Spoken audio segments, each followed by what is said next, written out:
Daniel Blake had everything: a prestigious career, a beautiful home, a polished reputation. But behind closed doors, he was rotting. And when he let obsession take root, the fall wasn't just from grace, it was into darkness. On the outside, 48-year-old Daniel Blake was the picture of success. He was a senior partner at one of London's most elite financial firms, known for his sharp suits, sharper intellect, and a portfolio that made other brokers nervous. Colleagues described him as intense, methodical, and quietly ambitious, the kind of man who didn't raise his voice, but always got what he wanted. His wife, Elizabeth Blake, was equally impressive. A former art curator turned charity director, she glided through galas and fundraisers with effortless grace. They lived in a sprawling 5-bedroom Georgian townhouse in Hampstead, adorned with priceless artwork, polished wooden floors, and a silence that echoed louder than any argument ever could. Their marriage, much like their home, was beautiful on the surface and cold beneath. Daniel and Elizabeth had been married for nearly 20 years. They met in their late 20s, both upwardly mobile, both passionate about their futures. But as the years passed, their lives grew distant. Elizabeth buried herself in causes. Daniel buried himself in numbers. Their conversations dwindled into calendar check-ins and dinner reservations. Daniel, despite his composed demeanor, had grown numb to it all. The house. The dinners. The polite kisses. His success felt hollow, and he was too proud to admit how empty he felt. Until she walked in. Her name was Chloe Myers, a 23-year-old graduate student renting a flat near Daniel's office. They met by chance at a coffee shop. She was all messy hair, big eyes, and unfiltered energy. She spilled her coffee, laughed at herself, and asked Daniel about his book. He hadn't even realized she was flirting, until she left her number on his napkin. He told himself he wouldn't call. That it was harmless. But a week later, he did. Their affair began quietly, an occasional dinner, a shared bottle of wine, stolen afternoons at her flat. But it wasn't long before it grew into something more. Chloe was fun. Impulsive. Unpredictable. She made Daniel feel young, seen, alive. For the first time in years, he smiled without effort. And so he fed it. Lavishly. He began sending her money. First for rent. Then tuition. Then clothes, trips, gifts. When Chloe hesitated, he insisted. It wasn't charity, it was affection, he told her. But Daniel wasn't just falling in love. He was falling into control. He started asking where she was going. Who she was with. Why she hadn't answered his calls. He showed up unannounced. Checked her social media. Questioned every male friend. Chloe laughed it off at first, he was protective, maybe a little overattached. But she didn't know how dark it would get. Daniel, so poised in boardrooms, became erratic in her presence. He'd swing from affectionate to accusatory, gentle to cold. He began talking about their future, how she didn't need anyone else. How they could disappear, start over, leave the world behind. Chloe, once flattered by the attention, started to feel caged. When she tried to pull away, Daniel panicked. And that's when everything began to unravel. By the end of October, the first autumn chill had settled over London. Leaves curled and darkened along the sidewalks, and the days felt shorter, not just in light, but in patience. Chloe Myers was growing restless. What had once felt thrilling now made her anxious. Daniel was changing. At first, she thought it was love. He texted constantly. Wanted to see her every day.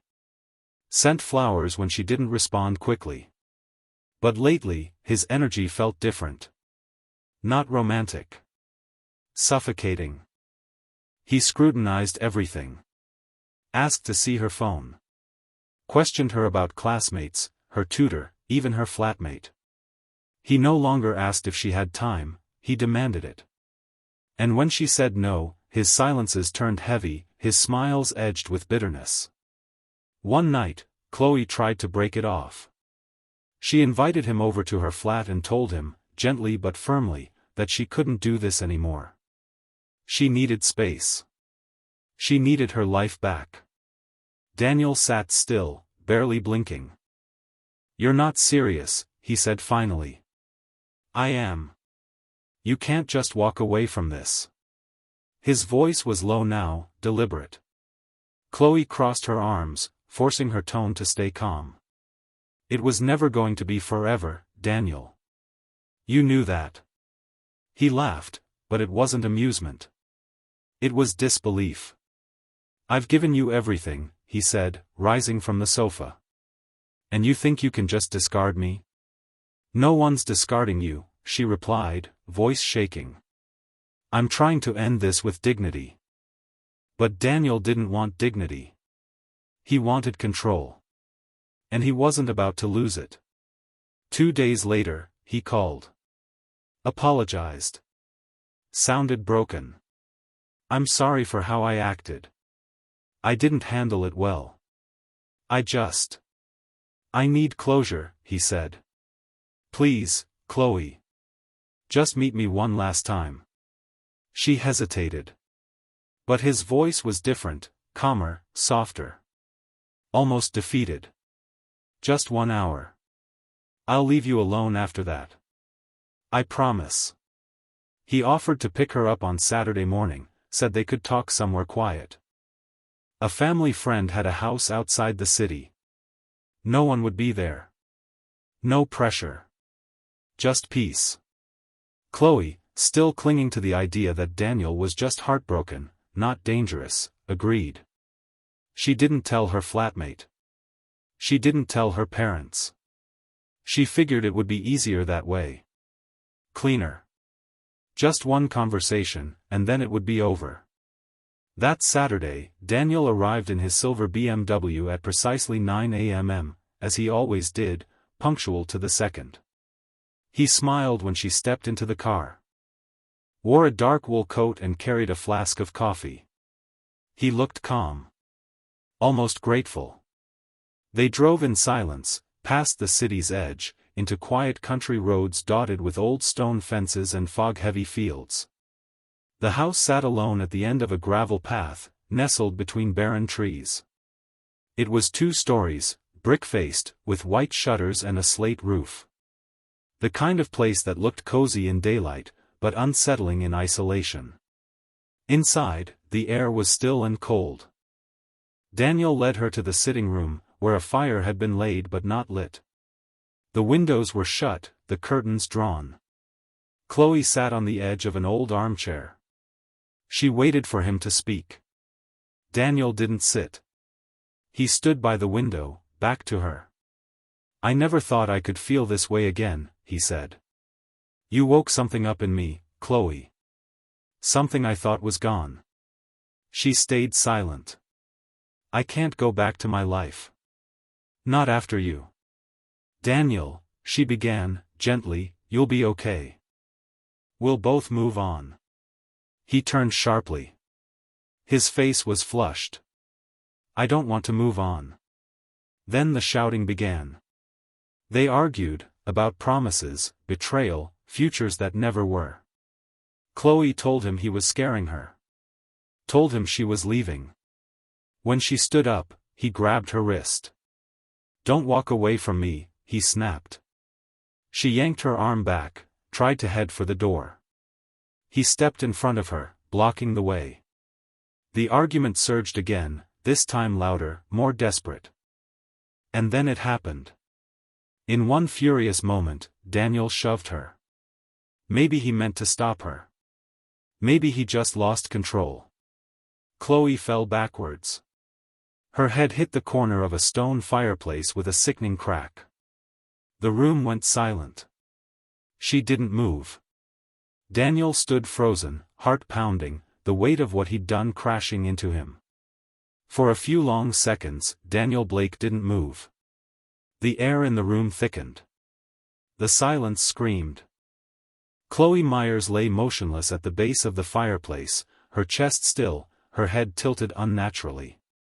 Blood began to pool beneath her, a deep, slow spread against the cold flagstone floor. Daniel staggered backward. His hands trembled. His breath caught in his throat. "No," he whispered. "No, no, no, this isn't happening." He dropped to his knees beside her, calling her name. Tapping her cheek. Checking for breath. Nothing. She was gone. Panic took over. He stood abruptly, pacing, muttering to himself. He couldn't call anyone, not an ambulance, not the police. That would mean explaining. And how could he explain this? "I didn't mean to," he said aloud. She slipped, it was an accident.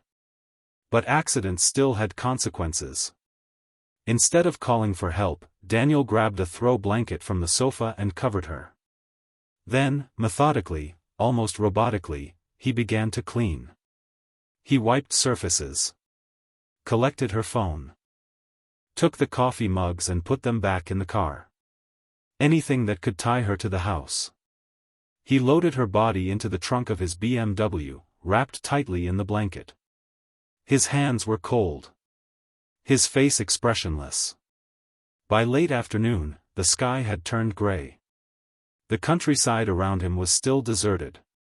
He drove until he found a dense wooded area off a side road, far from the house, far from cameras, or so he thought. There, under the cover of gathering dusk, he buried Chloe in a shallow grave, his polished shoes sinking into wet soil. No prayer. No last words. Just a hasty goodbye born of fear. By nightfall, he was back home. He stood in his bathroom, scrubbing his hands raw, replaying the moment over and over. The shove. The fall. The silence. He barely slept that night. But Chloe's disappearance wouldn't go unnoticed for long. By Sunday afternoon, Chloe's flatmate had already filed a missing person report. She hadn't returned. Her phone was off. She hadn't responded to texts or emails. Detectives from the Metropolitan Police began a preliminary inquiry. Chloe was a healthy, active 23-year-old woman with no history of vanishing. Friends described her as dependable. Her professors noted her consistent attendance. There were no signs she planned to leave town. Surveillance footage near her flat showed her leaving at 9:01 a.m. on Saturday, getting into a silver BMW sedan. Partial plate capture. No known destination. Police reached out to her contacts. Friends. Tutors. Classmates. And one name kept coming up, Daniel Blake. They visited his office first. Daniel kept his cool. Played surprised. Said he hadn't seen Chloe in weeks. Denied any ongoing relationship. "She was just someone I knew through mutual friends," he said. Bright girl. A bit intense. But something felt off. Too rehearsed. Too emotionless. Officers requested access to CCTV along major roads leaving London. One camera, just south of the city, caught Daniel's BMW around 10:15 a.m., heading toward rural Surrey. Then came the phone records. Though Chloe's phone was off by Saturday afternoon, her message history painted a different picture. Dozens of messages between her and Daniel, some romantic, others tense. The last text she sent, timestamped 8:57 a.m., Saturday morning, "Okay. 1 hour. Then we're done." That was enough for police to push further. By midweek, Daniel was brought in again. This time, for formal questioning. At first, Daniel Blake held his composure during the formal interview. He sat in a grey interrogation room at Scotland Yard, hands folded neatly on the table, his navy suit perfectly pressed. A solicitor sat beside him, but Daniel insisted he had nothing to hide. "She was a friend," he repeated. "I don't know where she is. We hadn't spoken in a while." Detectives Claire Manning and James Holt weren't buying it. They laid out the basics: Chloe's text messages, the surveillance of her entering his car, his BMW seen heading out of London the same morning she disappeared. Daniel didn't flinch. He denied, deflected, downplayed. "We may have spoken briefly," he said. "But she never got in my car." But the timeline was clear, and his story was crumbling. Behind the scenes, investigators were building their case. Chloe's mobile data revealed her phone pinged off a tower in Surrey, the same area Daniel's car had been spotted, before it went dark. Police obtained CCTV footage from a petrol station just outside the village of Farncombe. There, at 10:39 a.m. Saturday, Daniel's BMW was captured again, this time more clearly. He was alone in the car, but eagle-eyed tech analysts noted the edge of a dark blanket in the rear seat. Just hours later, another camera picked him up again, on a small country road near a forest reserve. He wasn't lost. He wasn't sightseeing. He was circling a specific area. Police returned to that forest with dogs and ground-penetrating radar. By Thursday morning, 5 days after Chloe vanished, they found disturbed earth under a stand of pine trees. The scent hit the officers first, then came the shovel. It was shallow. Hasty. Wrapped in a beige blanket, Chloe's body was recovered. Daniel was arrested that same afternoon. This time, he didn't speak. Not during the arrest. Not in the cruiser. Not even when presented with the evidence: the blanket that matched fibers found in his boot, the soil residue on his shoes, the phone data, the texts. He stared ahead. Hollow. When questioned again, Daniel leaned forward, slowly, and said, "It wasn't supposed to happen like that." He confessed to meeting Chloe at the countryside house, said they argued. Claimed she fell during the fight. Insisted he panicked. That he didn't know what to do. "I didn't mean to hurt her," he said. She wouldn't listen. "I lost my temper. But I didn't plan it. I swear to you, it was an accident." The investigators exchanged glances. His tone wasn't grief. It was justification. Daniel agreed to show police the house. The property, belonging to a retired colleague, was untouched, except for the sitting room, where traces of blood had seeped into the floor beneath the rug. The fireplace edge had a faint, brownish smear. Forensics matched it to Chloe. They also recovered her mobile, dumped in a garden bin behind Daniel's townhouse. Her last known message, preserved in the cloud, now told its own story. News broke that evening. Senior financial executive arrested in connection to student's disappearance. The media swarmed his house. Paparazzi lined the gates. Elizabeth Blake, humiliated and blindsided, released a single statement through her solicitor. "My thoughts are with the victim's family. I was unaware of any relationship between my husband and Ms. Myers."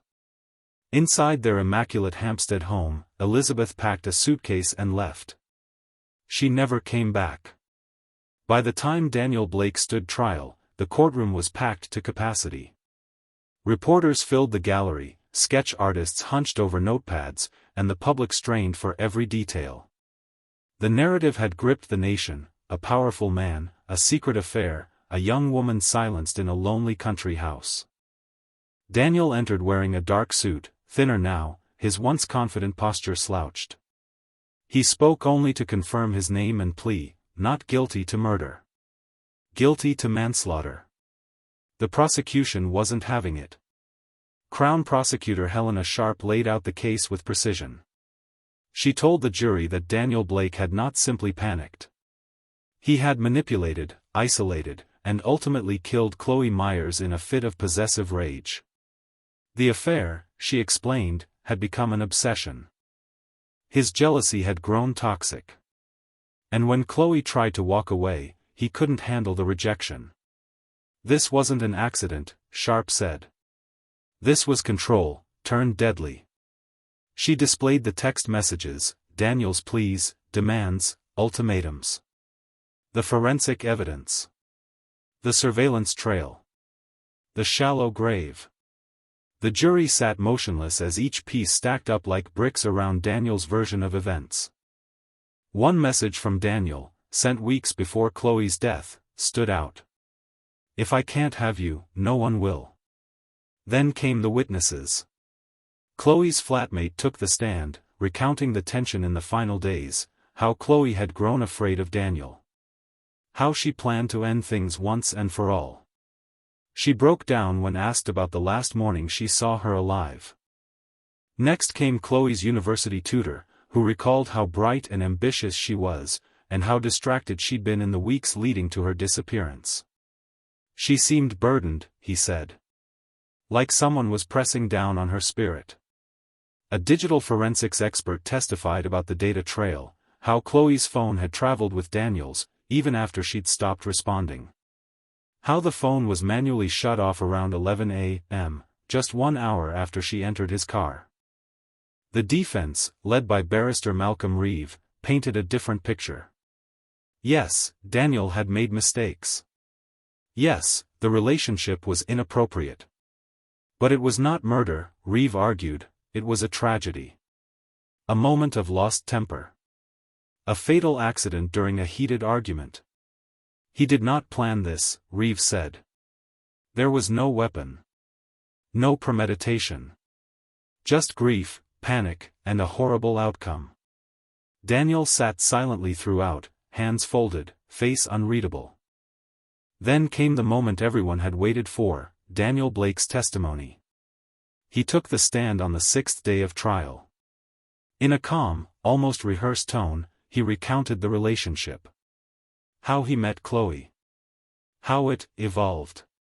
He described her as bright, emotional, young.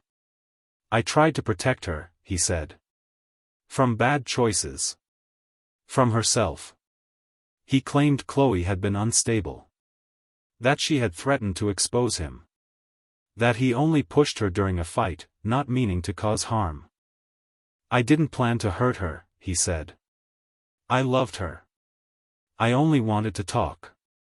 But the prosecution cut through that narrative with a single, pointed question. If it was an accident, Mr. Blake, why did you bury her? Daniel didn't answer. The courtroom fell silent as the jury filed back in. 12 men and women, each pale with the weight of what they had seen and heard, took their seats. The judge, robed and solemn, looked over the rim of his glasses and nodded. Have you reached a verdict? He asked. The foreman stood. Yes, Your Honor. We find the defendant, Daniel Blake, guilty of involuntary manslaughter. A ripple of sound passed through the gallery, some gasps, some murmurs. Not guilty of murder, but not innocent either. It was a decision that acknowledged Daniel's guilt, his role in Chloe's death, but stopped short of calling it premeditated. Daniel didn't react. He stared ahead, as if already elsewhere. The sentencing came 2 weeks later. The judge, the Honorable Justice Reed, delivered a searing rebuke from the bench. You were a man trusted with power, intelligence, and status, he said. Yet you used all three to exploit a young woman who trusted you. Your actions, from beginning to end, were rooted in control, not love. The courtroom sat tense. While the jury found no evidence of premeditated murder, this court cannot ignore the aftermath, your decision to lie, to flee, to bury her like she was nothing. Justice Reed sentenced Daniel Blake to 11 years in prison, with a minimum of 7 years before parole eligibility. It wasn't the life sentence Chloe's parents had hoped for. But it was something. Outside the courthouse, Chloe's mother, Margaret Myers, addressed the media with trembling hands and red eyes. She was more than someone's mistake. She was kind. She was brilliant. She deserved the world, not a grave in the woods. In the days that followed, Daniel's fall became national spectacle. His firm issued a curt statement announcing his immediate dismissal. Partners scrambled to distance themselves. Clients fled. His face appeared on the cover of every major paper: The Banker and the Body, Control, Obsession, Collapse. His wife, Elizabeth, filed for divorce before the week was out. She sold the Hampstead townhouse, liquidated their joint accounts, and vanished from public life. Friends said she moved abroad. Others said she refused to speak his name again. For Daniel's family, once proud and tight-knit, it was a quiet unraveling. His younger brother, a headmaster, declined every interview request. His elderly father was hospitalized days after the verdict. And Chloe? Her funeral was held in a small chapel in Brighton, where she grew up. Hundreds came. Classmates. Professors. Friends from her part-time cafe job. Mourners lined the pews with tear-streaked faces and floral tributes. Her coffin was white, covered in sunflowers. Her tutor read a quote from her final essay: "We cannot control time, but we can control who we give our time to. That's what makes a life meaningful." Years passed. The scandal of Daniel Blake's crime eventually faded from headlines, but its echoes remained, in the lives it upended, in the spaces it hollowed out, and in the cautionary tale it left behind. Chloe Myers should have finished graduate school. She should have traveled, published, fallen in love again. Instead, her name became shorthand for tragedy, spoken in lectures on power imbalance, printed in advocacy brochures about coercive control. Her parents never quite recovered. Margaret Myers started a scholarship in Chloe's name for young women studying literature. Her father, Alan, walked the Brighton coast every morning, alone, never speaking much anymore. Their home, once filled with laughter and late-night tea, was quieter now. And always missing something. As for Daniel Blake, he served his sentence in a medium-security prison just outside Oxfordshire. No special treatment. No private cell. Just time, cold and unbending. Inside, he kept to himself. He declined interviews. He refused therapy. He never appealed. By year 5, his name rarely appeared in the news. The world had moved on. But inside that cell, Daniel lived with the one thing he could never bury: the truth.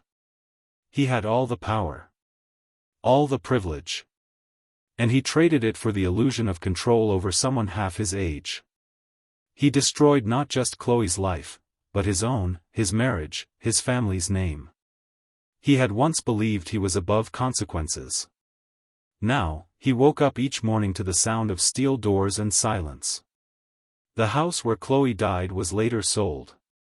The new owners tore out the fireplace. Painted over the room where it happened. But on quiet nights, the locals said, something lingered there. Not a ghost, but the weight of knowing. That even in the most polished lives, darkness can bloom. In London, at Chloe's former university, a professor still keeps her final paper in his drawer. Not because it was the best he'd ever read, but because it was honest. Vibrant. Alive. A reminder of who she was before she became a headline. Control disguised as love. Obsession mistaken for devotion. A man who couldn't let go. A woman who just wanted her life back. It only took one shove. One moment. One choice. And it destroyed everything.